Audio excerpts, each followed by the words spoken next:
This year's Holy Family Cardboard Boat Regatta was a huge success. More on that. Plus, Jasper's Terry Seitz is tonight's guest on Monday with the Mayor, and Michelle Reller joins us for tonight's episode of Inform. All of that and much more is up next here on the 18 WJTS News.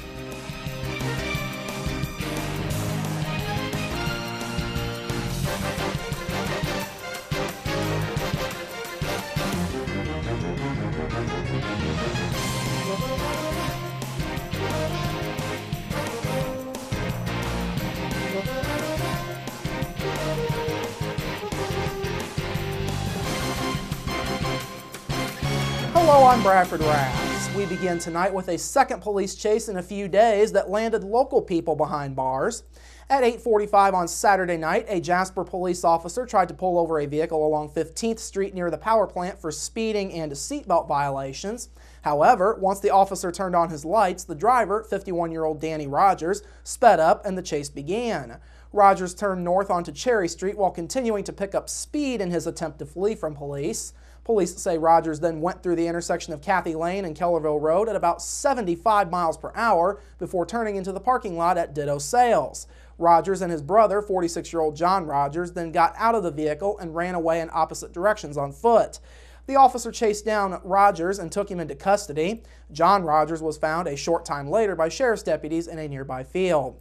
Both men were taken to Memorial Hospital for medical clearance. Danny Rogers was found to be intoxicated with a BAC of nearly 0.15%. John was medically cleared after he complained of rib pain. After being medically cleared, both were lodged in the Du Bois County Security Center. Danny Rogers was charged with a level 6 felony for resisting law enforcement with a motor vehicle. He was also charged with misdemeanors for drunk driving, reckless driving, resisting law enforcement on foot, and he was also cited for traffic violations. Meanwhile, John Rogers was charged with a misdemeanor for resisting law enforcement on foot. A Du Bois County Sheriff's deputy sustained minor injuries after his patrol car hit a deer early Saturday morning. Just before 5:40 a.m., Deputy Brad Kendall was eastbound along County Road 100 South, just west of Kimball Boulevard, when a large deer ran out into the road. The deer attempted to jump out of the way, but was hit by Kendall's patrol car. The impact then caused the deer to hit the hood and driver's side windshield of the car. The deer was put down once officers arrived on scene. Kendall suffered minor cuts on his arms. Department K-9 dog Judge was in the car, but officers say the dog was not injured. Jasper Police and a wrecker from Ubelor & Sons also assisted. The Royal Court for this upcoming weekend's St. Anthony Sesquicentennial Fest has now been decided. Peyton Prechtel was named Queen during last night's contest. Mariah Fleck was first runner-up, Nicole Eppel was second runner-up, and Jordan Vogus was named Miss Photogenic. In the Junior Miss contest, Riley Prechtel took home top honors. Olivia Englert was named as first runner-up, while Madison Fleck was second runner-up.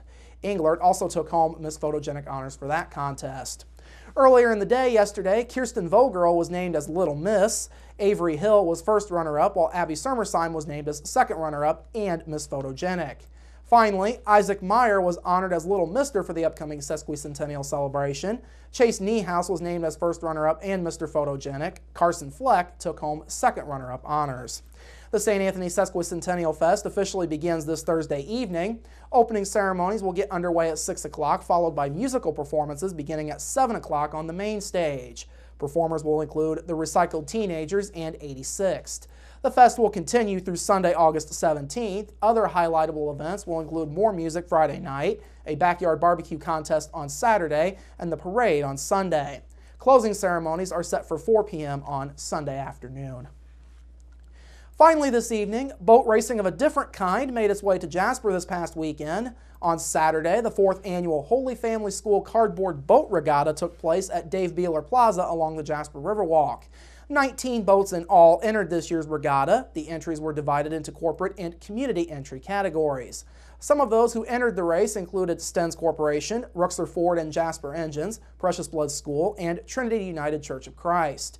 Kerry Meringer is the coordinator for the regatta. He says the event is a great way to bring people together. This is an event that we have not as so much as a fundraiser. We really don't generate that much of a profit from it, but it's a community event. Holy Family does it for the community. Something unique that we thought of. There's no other cardboard boat regattas in southern Indiana, so it's something unique to this area. When all was said and done on Saturday, Precious Blood School's boat came out victorious in the Community Entry Division. Precious Blood defeated the Crazy Canoers in the final. Meanwhile, Stens Corporation prevailed on the corporate side. Stens defeated last year's champion Rooksor Ford and Jasper Engines in the final. Other award winners were Real Men Wear Pink for the most spectacular sinking. Rooksor Ford and Jasper Engines was named as the best engineering spectacle. Trinity United Church of Christ won best theme.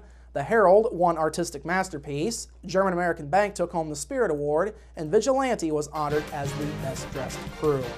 All right, coming up after the break, Jasper's Terry Seitz joins me for Monday with the Mayor, plus your local forecast, sports with Kurt Gooksell, and Inform with Michelle Reller.